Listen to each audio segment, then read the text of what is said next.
Assalamualaikum warahmatullahi wabarakatuh.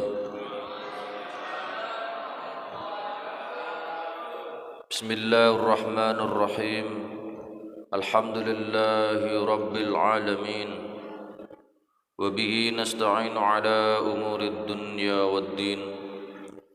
Asyhadu an la ilaha illallah wahdahu la syarika lah.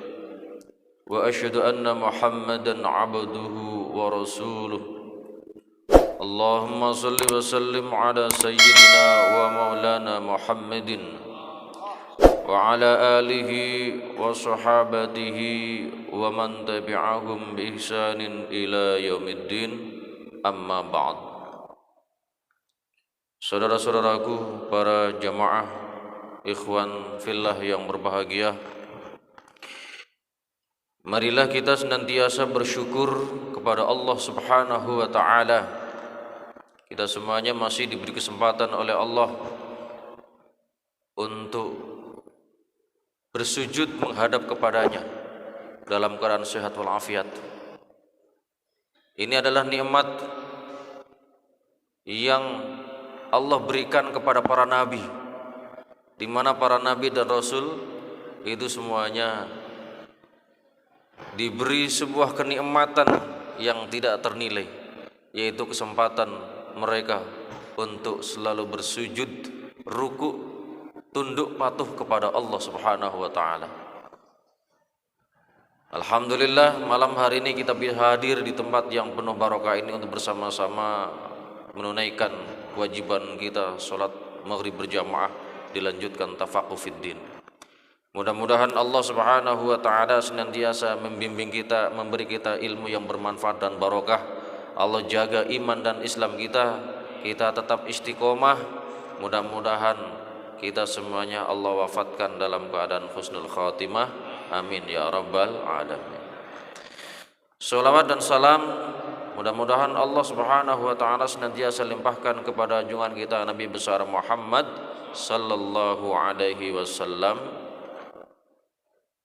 beserta keluarganya, para sahabatnya, dan juga para pengikut setianya. Mudah-mudahan kita semuanya termasuk bagian daripada umat Nabi Muhammad yang akan mendapatkan syafaat dari beliau pada hari kiamat nanti. Para jamaah yang berbahagia, saat kita mendeklarasikan dengan kalimat syahadat asyhadu an la ilaha illallah wa asyhadu anna Muhammadar Rasulullah, aku bersaksi tiada Tuhan yang berhak disembah melainkan hanya Allah, dan aku bersaksi Nabi Muhammad adalah utusan Allah. Maka saat itu telah sah menjadi umat Nabi Muhammad, yaitu ummatul ijabah, umat yang menerima dakwah Nabi Muhammad SAW. Nabi Muhammad diutus oleh Allah menjadi nabi dan rasul sebagai khatamun nabiyyin, penutup para nabi, sehingga syariat Allah untuk beliau, untuk umat beliau berlaku sepanjang zaman sampai akhir zaman, sampai hari kiamat, dan tidak ada syariat yang lain setelah Nabi Muhammad. Bahkan Nabi Isa Al-Masih pun ketika turun sebelum hari kiamat, beliau mengikuti syariat Nabi Muhammad sallallahu alaihi wasallam. Maka mengikuti syariat Nabi Muhammad itu harga mati bagi umat Nabi Muhammad. Siapa yang ikut syariat Nabi Muhammad, dia akan selamat. Siapa yang menolak syariat Nabi Muhammad, maka dia tidak akan selamat di akhirat. Kullu ummati dakhalal jannah, setiap umatku pasti masuk surga illa man aba, kecuali orang yang tidak mau. Itu artinya ada umat yang masuk surga, ada umat Nabi yang tidak mau masuk surga. Faman ya'ba ya Rasulullah, siapa yang menolak masuk surga ya Rasulullah? Kata Nabi, man ata'ani, siapa yang taat kepadaku. Artinya dia bersyahadat, dia mengakui Allah sebagai Tuhan dan tiada Tuhan selain Allah, dan mengakui Nabi Muhammad sebagai Nabi dan Rasul terakhir. Syariatnya berlaku untuk umat manusia dan bangsa jin bahkan, untuk seluruh alam sampai hari kiamat, dan tunduk patuh mengikuti syariat Nabi Muhammad SAW, maka orang itu dakhalal jannah, akan masuk ke dalam surga. Wa man asoni faqad aba. Tetapi ada umat beliau yang durhaka, artinya umat manusia yang hidup setelah Nabi Muhammad diutus menjadi nabi dan rasul, berita adanya Nabi Muhammad sudah sampai ke telinga mereka, tetapi mereka menolak beriman, mereka menolak untuk taat memenuhi panggilan Rasulullah, maka mereka itu faqad aba, menolak untuk masuk ke dalam surga. Maka mereka disebut ummatud dakwah. Umat apa?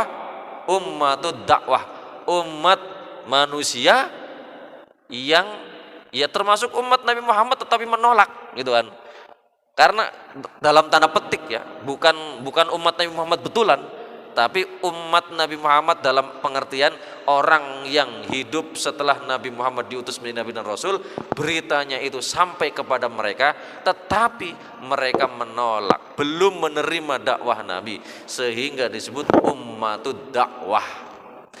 Maka beruntung orang yang menjadi ummatul ijabah, orang yang telah memenuhi panggilan Nabi Muhammad SAW. Maka para jamaah yang berbahagia, Rasulullah SAW bersabda, la yu'minu ahadukum, tidaklah beriman seseorang. Tentu iman itu ada tingkatannya. Ada imannya seseorang, iman yang sempurna. Ada orang yang beriman tapi imannya tidak sempurna, ya. Nah, yang dimaksud di sini adalah tidaklah sempurna imannya seorang. Hatta akuna ahabba ilaihi, sehingga aku lebih dia cintai, min walidihi wa waladihi wa nasi ajmain, lebih dia cintai daripada orang tuanya, daripada anaknya, daripada manusia seluruhnya. Orang Pak, kadang ya umumnya orang itu lebih mencintai anak, ya, atau lebih mencintai istri daripada orang tuanya. Ada ya, ada orang yang takut sama istri daripada takut kualat sama orang tua. Betul nggak itu? Ada, itu banyak model begitu. Sama istrinya takut karena saking cintanya gitu, sampai durhaka sama orang tua. Itu seperti di sinetron begitu ya. Nah, siapapun itu, baik orang tuanya, anaknya, istrinya, atau yang lainnya, tidaklah lebih dicintai daripada Nabi Muhammad. Maka orang yang mencintai Nabi Muhammad melebihi daripada yang lainnya, maka orang itu punya iman yang sempurna. Nah, konsekuensi cinta kepada Nabi apa? Man sanna, barang siapa yang mengikuti sunnah Nabi Muhammad, maka dia mencintai Nabi Muhammad SAW. Orang yang mengikuti sunnah Nabi Muhammad, maka dia mencintai Nabi Muhammad SAW. Maka para jamaah yang berbahagia, mengakui Nabi Muhammad sebagai Nabi terakhir, konsekuensinya adalah taat dengan syariat Nabi Muhammad tanpa ada penolakan sedikit pun. Makanya Allah Subhanahu wa Ta'ala berfirman, wa ma atakumur rasul fakhudhuhu, ajaran-ajaran yang telah didatangkan, yang dibawa oleh Rasul Muhammad, maka ambil. Jadi ajaran-ajaran apapun itu yang disampaikan oleh Nabi Muhammad, dari mulai akidah, ibadah, muamalah, termasuk akhlakul karimah, ambil itu, ambil tanpa ada penolakan sedikit pun. Wa ma nahakum anhu fantahu, dan apa saja yang dilarang oleh Nabi, ya, dilarang oleh Nabi, maka tinggalkan. Nabi melarang, maka tinggalkan. Nabi menyuruh, kerjakan. Nabi mendiamkan, mau dikerjakan silakan, mau tidak juga silakan. Tapi ketika melarang, tinggalkan, jangan dikerjakan. Dan ini apa saja Pak, Nggak boleh ada penolakan sedikit pun. Pokoknya apa yang datang dari Nabi terima, apa yang dilarang oleh Nabi terima dan tinggalkan. Begitu. Karena apa? Karena Nabi itu wama yang tiku anil hawa in wa illa wahyu yuha. Semua yang diucapkan oleh Nabi itu berdasarkan wahyu. Baik itu Al-Quran maupun apa yang disampaikan oleh Nabi dalam pengertian sunnah, itu pun merupakan penafsiran daripada Al-Quran, dan itu bagian daripada wahyu juga. Jadi apa yang diucapkan oleh Nabi bukan berdasarkan dari dirinya, bukan berdasarkan hawa nafsunya sendiri, bukan, tapi adalah berdasarkan wahyu dari Allah Subhanahu wa taala. Karenanya semua yang menjadi ucapan Nabi, yang menjadi ketetapan Nabi, yang menjadi perbuatan Nabi, itu merupakan hukum syariat sebagaimana Al-Quran. Al-Quran adalah sumber hukum syariat, sumber hukum pertama. Dan yang kedua adalah as-sunnah, atau kata lainnya al-hadis. Sunnah ada 3 macam: sunnah qauliyah, sunnah fi'liyah, sunnah takririyah. Apa itu sunnah? Sunnah itu segala sesuatu yang disandarkan kepada Nabi Muhammad SAW, baik ucapan, perbuatan maupun ketetapan. Itulah sunnah. Nabi bicara begini, itu adalah sunnah Nabi, harus kita terima tanpa ada penolakan. Nabi berbuat begini, kita terima tanpa perlu ada pengingkaran. Tidak boleh ada pengingkaran itu, karena Nabi melakukan. Kecuali memang itu khusus untuk Nabi, tidak boleh dikerjakan oleh umat beliau. Contohnya Nabi menikah dengan istri lebih dari 4, itu khusus untuk Nabi Muhammad. Tetapi umat beliau tidak boleh. Kalau ada orang yang menikah lebih dari 4, tolak, kan gitu, tolak. Karena apa? Karena itu khusus untuk Nabi Muhammad, tidak berlaku untuk umat Nabi Muhammad SAW. Karena apa? Umat beliau batasannya masna wa thulatha wa ruba', 2, 3, 4 maksimal. Kalau nggak bisa adil, demi Tuhanmu, tidaklah mereka itu beriman dengan sebenar-benarnya. Hatta yuhakimuka, sampai mereka itu minta keputusan hukum kepada Nabi. Fima syajara bainahum, terhadap masalah-masalah yang muncul di antara mereka. Jadi kita punya masalah, kemudian masalah itu kita sampaikan kepada Nabi. Sahabat punya masalah, masalah itu baik itu dalam hal rumah tangga, dalam hal muamalah, dalam hal hubungan antar masyarakat, ada kasus-kasus yang muncul, maka laporkan kepada Nabi, minta hukumnya apa, kan begitu. Semisal ada bangkai ikan paus mati, kemudian karena lapar harus makan, kemudian mereka pulang lapor, ya Rasulullah kami mendapati ikan paus terdampar, kami makan, bagaimana hukumnya ya Rasulullah? Nah kan lapor sama Nabi. Maka Nabi memutuskan, mana bagian saya, gitu. Ternyata minta bagian, karena dagingnya itu sebagian dijemur, diasinkan, diawetkan, dibawa pulang. Itu artinya apa? Halal. Yuk kita terima bahwa itu halal. Tidak boleh ada penolakan, oh haram, salah itu, nggak boleh itu, nggak boleh. Tsumma la yajidu fi anfusihim harajan mimma qadaita. Kemudian mereka itu tidaklah mendapati pada hati mereka ada penolakan terhadap apa yang telah Nabi putuskan, hukum yang yang terjadi pada diri mereka itu. Wa yusallimu taslima, mereka menerima apa adanya tanpa ada penolakan. Jadi kalau masih ada penolakan, berarti imannya belum sempurna, belum benar imannya itu.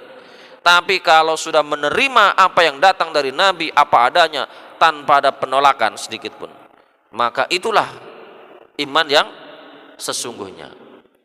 Maka para jamaah yang berbahagia, apa yang telah menjadi sabda Rasulullah, apa yang menjadi ketetapan Rasulullah, maka kita harus terima apa adanya. Tidak boleh ada penolakan. Ya, tidak boleh ada penolakan. Itu. Khususnya yang jelas-jelas mutawatir, termasuk yang jelas sahih dan tidak ada perbedaan di situ. Tapi ketika ada perbedaan pendapat, maka itu wilayah ijtihad. Ada yang mengatakan ini halal, ada yang mengatakan ini tidak boleh, akan begitu. Tapi ketika itu adalah sebuah kesepakatan, sebuah final dari Nabi bahwa itu adalah tidak boleh, tidak ada penafsiran lain kecuali haram, maka kita harus terima apa adanya. Rasulullah membacakan ayat Al-Quran tentang hukumnya daging babi. Hurrimat alaikumul maitatu waddamu walahmul khinzir. Ya kan? Diharamkan atas kalian darah, bangkai, daging babi. Oh, berarti daging babi haram. Terima apa adanya bahwa itu adalah haram, tidak boleh ada penolakan sedikit pun. Oh, daging babi enak. Jangan. Ya kan? Nggak boleh ada penolakan. Nabi mengatakan begitu, menyampaikan dari Al-Quran begitu, udah terima apa adanya. Al-Qurannya begitu, terima apa adanya. Jangan ada penolakan. Itu. Ya, wa yusallimu taslima, menerima apa adanya sebagaimana yang Nabi tetapkan untuk umat beliau. Harus diterima apa adanya. Ya. Dalam surat An-Nur ayat 51, innama kana qaulal mu'minina idza du'u ila Allahi wa rasulihi liyahkuma bainahum ay yaqulu sami'na wa ata'na wa ulaika humul muflihun.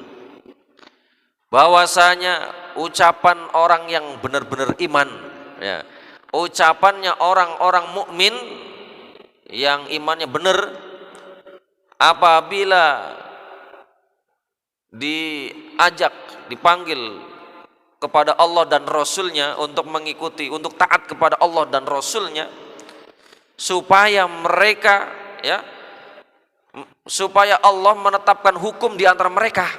Hukum Allah apa? Hukum yang ditetapkan oleh Rasulullah bagaimana? Setelah Rasulullah tetapkan hukumnya begini, maka ucapan orang yang beriman hanyalah satu, yaitu apa? Sami'na wa ata'na. Kami dengar, kami taat. Tidak boleh mengucapkan kata-kata sami'na wa asoina. Kami dengar tapi kami durhaka. Enggak boleh begitu. Ya. Termasuk juga kami tidak mau dengar. Nah, itu juga bagian daripada hati yang tertutup, hati yang ingkar, tidak ada keimanan di dalamnya. Sehingga menolak, dengerin aja menolak. Lah yang mendengarkan saja tetapi menolaknya itu pun kafir, apalagi yang tidak mau mendengar. Itu artinya apa? Ya tidak ada keimanan di situ. Maka orang yang beriman, ucapannya ketika ada ayat Al-Quran, kemudian di situ ada ketetapan hukum, bangkai haram, kemudian daging babi haram, darah mengalir itu haram, tidak boleh dijadikan marus, digoreng, nggak boleh, haram. Ya udah itu haram, terima apa adanya, tidak boleh ada penolakan. Ya, sami'na wa ata'na, kami dengar, kami taati, kami akui bahwa itu haram, nggak boleh. Ya sudah, tinggalkan, kan begitu. Tidak boleh ada penolakan. Oh boleh, nggak apa-apa kok gitu. Zina, Allah jelas sudah menyampaikan az-zaniyatu waz-zani fajlidu kulla wahidin minhuma mi'ata jaldah. Pezina laki perempuan itu dicambuk sebanyak 100 kali, dihukum jilid. Itu artinya apa? Perbuatan zina haram. Wala taqrabuz zina, jangan mendekat-dekati perbuatan zina. Maka tidak boleh ada orang yang kemudian menolak, kalau sembunyi-sembunyi nggak apa-apa, itu sudah batal imannya, Pak. Karena apa? Karena ada penolakan di situ. Ketika Al-Quran sudah menyampaikan zina tidak boleh didekati, maka terima apa adanya bahwa itu haram, tidak boleh didekati. Makanya Al-Quran dan As-Sunnah merupakan sumber hukum utama umat Islam.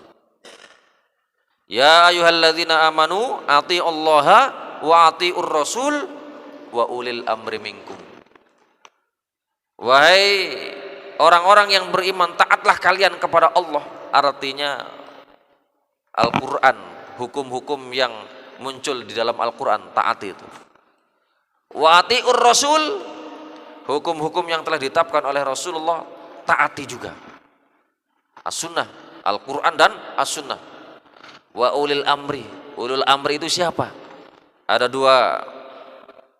Yang pertama ulil amri dari sisi umaro, urusan kenegaraan, urusan pembangunan, urusan teknis kepemerintahan, itu pemerintah wajib kita taati selagi tidak menyuruh untuk berbuat maksiat. Kalau menyuruh perbuatan maksiat tidak boleh taat dalam maksiat itu, tapi harus kita nasihati dengan baik. Kemudian Imam Syafi'i menjelaskan tentang bagaimana cara menjelaskan atau mempelajari, mengkaji, memahami Al-Quran. Beliau punya rumusan, beliau tulis ilmu usul fikih, namanya Ar-Risalah. Nah, maka tanya kepada mereka, zaman itu mereka nanya kepada mereka, para ulama-ulama itu, zaman salaf. Begitu para ulama-ulama generasi salaf wafat, mereka punya murid, maka santri-santrinya bertanya kepada murid-muridnya Imam Abu Hanifah, Imam Asy-Syafi'i.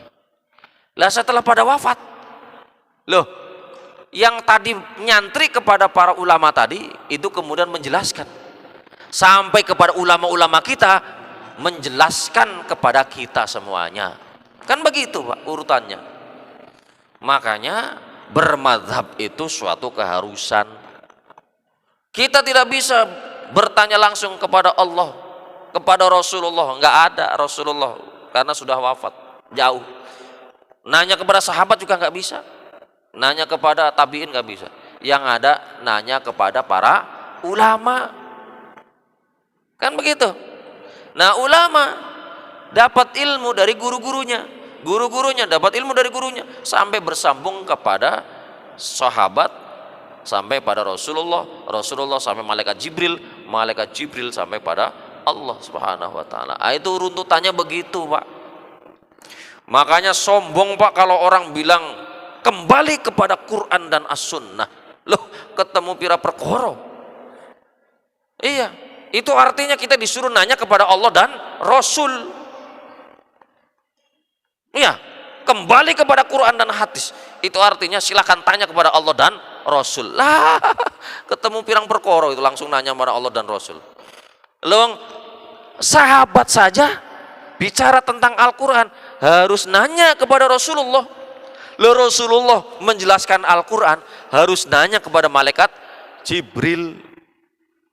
Para sahabat menjelaskan Al-Quran dan As-Sunnah, yuk nanya mana Rasulullah dulu. Pada dasarnya semua umat Islam, umat Nabi Muhammad itu ya sumber hukum Islamnya Al-Quran, As-Sunnah, itu utamanya. Kemudian ada hal-hal yang tidak dijelaskan di dalam Al-Quran secara tegas, secara jelas. Di dalam hadis juga nggak ada. Maka disitulah ada ijma', kesepakatan para ulama. Ada juga qiyas. Ada qiyas, ada ijma'. Contoh, Pak, kalau ngata-ngatain atau mentak sama orang tua itu ada dalilnya, Pak. Ah, mama gitu. Itu ada dalilnya. Wala taqul lahuma uffin. Ini adik-adik nih. Dalam Al-Quran ada larangan anak-anak mengatakan ah mama, nggak boleh. Oh, kamu sering bilang Allah Alaihi Wasallam bersabda, ya ini terkait dengan khutbah. Jadi Rasulullah pernah khutbah. Dalam khutbahnya dijelaskan bahwa beliau itu kalau berkhutbah serius, ishtadda ghadabuhu wa ala sautu, suaranya tinggi, kemudian kelihatan marah gitu. Artinya nadanya itu tinggi, serius betul. Ka'annahu mungdhiru jaishin, seakan-akan beliau itu memperingatkan kepada pasukannya, awas, musuh sedang mengintai akan menyerbu kalian di waktu pagi. Nah itu beliau khutbah. Zaman Nabi mushaf Al-Quran itu ketika Al-Quran turun, wahyu turun, Nabi menyampaikan, itu ada beberapa orang yang nulis, tetapi nulisnya di mana Pak? Di pelepah kurma, di kulit, kemudian berserakan, numpuk begitu saja, nggak diurus lah. Artinya cuma disimpan aja udah. Yang dijadikan andalan kekuatan hafalan. Begitu Rasulullah wafat, kemudian terjadi banyak peperangan, banyak penghafal Al-Quran yang wafat. Lah ini kalau nggak ditulis, dibukukan, disatukan dalam satu mushaf, kira-kira Al-Quran sampai pada kita nggak Pak? Hilang itu bisa, betul nggak? Maka sahabat Abu Bakar dan sahabat Umar berdiskusi, kita harus mengumpulkan mushaf Al-Quran dalam satu mushaf komplit. Kata sahabat Umar, lah itu nggak pernah dilakukan oleh Nabi, loh saya nggak berani itu. Kata sahabat Abu Bakar, kalau kamu nggak melakukannya, Al-Quran hilang karena banyak orang yang hafid yang meninggal syahid di medan perang. Oh iya ya, gitu. Oh yaudah, akhirnya dikumpulkan orang-orang yang hafal Quran, yang jago nulis. Akhirnya ditulis. Nah, begitu sudah jadi, mushaf itu baru satu. Dan mushaf itu Pak, belum ada titik, belum ada harokat. Ya kan? Coba kalau nggak ada titik, nggak ada harokat, gimana itu Pak? Bisa baca nggak? Pusing itu, ngelihatnya udah mumet itu. Long kitab gundul aja Pak, kalau ngelihatnya, kalau nggak biasa mumet. Kitab kuning itu yang di pesantren Pak, itu nggak ada harokatnya, tapi ada titiknya, itu mumet juga itu. Lah ini nggak ada titik, nggak ada koma, nggak ada harokat, nggak ada itu. Nah kemudian pada masa sahabat Utsman ada laporan, itu ada orang berantem gara-gara perbedaan bacaan. Ada perbedaan mushaf gitu. Bagaimana ini? Ya udah, mushaf semuanya dikumpulkan. Bikin mushaf standar Utsmani. Akhirnya mushaf yang sudah disimpan tadi, yang sudah dibikin, kemudian diperbanyak. Kemudian disebar. Nah, mushaf-mushaf selain mushaf Utsmani dikumpulkan. Lalu diapakan, Pak? Dibakar, dimusnahkan supaya tidak menimbulkan perpecahan, supaya mushafnya satu. Sama mushaf Utsmani. Lah itu juga bid'ah Pak sebenarnya. Ya kan? Nabi nggak pernah melakukan itu. Tapi itu harus. Itu artinya tidak semua hal baru itu jelek. Ada hal baru yang baik. Yang baik itu yang sesuai syariat, ambil. Yang tidak sesuai syariat, yang bertentangan, itulah yang disebut bid'ah dolalah. Mari kita akhiri. Bismillah, alhamdulillah, Allahumma sholli ala sayyidina Muhammad wa ala ali sayyidina Muhammad. Allahumma ighfir lana wa liwalidayna, Allahumma ij'alna wa awladana min ahli ilmi wa lil khair, Allahumma anfa'na bima 'allamtana wa 'allimna ma yanfa'una wa zidna ilma yanfa'una. Rabbana akhtim lana bil iman wa akhtim lana bil islam wa akhtim lana bi husnil khatimah. Rabbana atina fid dunya hasanah wa fil akhirati hasanah wa qina adzabannar. Walhamdulillahi rabbil alamin. Kurang lebihnya mohon maaf, Allah a'lam bissawab. Wallahul muwaffiq ila aqwamit thoriq. Assalamualaikum warahmatullahi wabarakatuh.